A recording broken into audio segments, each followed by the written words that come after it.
We had an interesting fault this morning. The driver came in and said, "Hey, I started up this morning and the check engine light was on, and then I let it warm up, and a few minutes later it went off." And so he goes, "But the light's still on." So when they say the light's still on, I'm assuming it's a check engine light, but it wasn't. So we're going to go in and take a look, and I'm going to explain what happened, and I'm going to show you how we figured out what was wrong. It really was pretty simple, but it's not that simple to find. So let's take a look and see. We had fault code 553. That's an unusual fault code, and that means that the fuel system's pressurization is above normal, or there's too much fuel pressure being made for what the ECM is commanding. And then we had a fault on the circuit of the actuator that controls fuel pressure, and that was shorted high. So we had to decide if we thought the actuator was bad or what. So let's see what happened. Most of the local drivers know when they pull into our shop, if there was a problem and there's lights on, not to shut the engine off, unless of course the stop engine light's on. So this fellow left his engine running, and he said the check engine light's on. But if you go back and look at my video about MIL lights, you'll see that the check engine light, in fact, is not on. The only light that's on is the OBD light in the top right. That's an outline of an engine. And there's a parking brake light on the left, top left lower section. So you can see the engine was idling about 700 RPM, and it was 7:10 in the morning. So I looked up in there and I saw there was no active fault, so we got Insight and hooked it up, and here's what we found. So when he got to the shop, the only thing that was lit up on the dash was the OBD light. And remember, we talked about that in a previous video, and the OBD light monitors anything that affects emissions. And it does it for 4 trips. So each trip is 4 hours, so it could stay on for possibly up to 2 8-hour shifts. So our fault for fuel pressure was 553, and it was moderately severe. Now notice it says data valid above normal operating range, moderately severe. It's valid data because it's within the numbers are within the parameters of what the sensor can read. Fault code 272, engine fuel pump pressurizing assembly.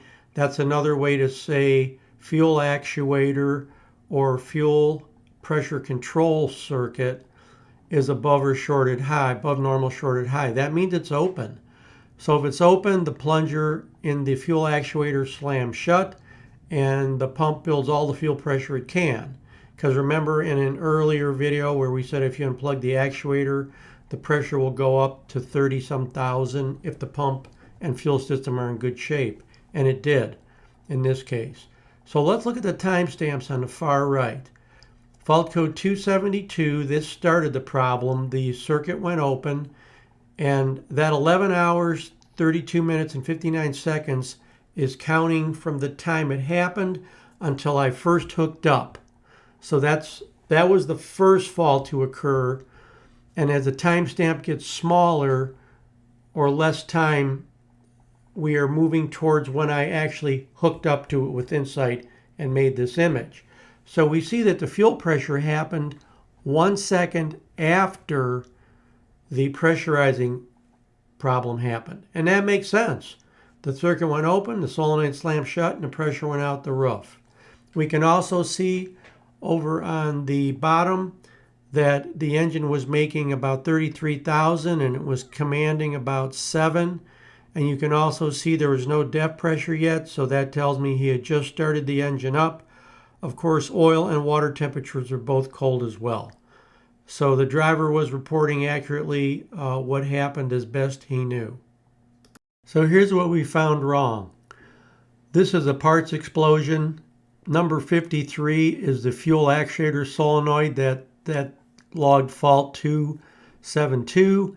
And that plug right there, the harness from the engine was not completely plugged into it, and the pump had a brand new pump head assembly on it.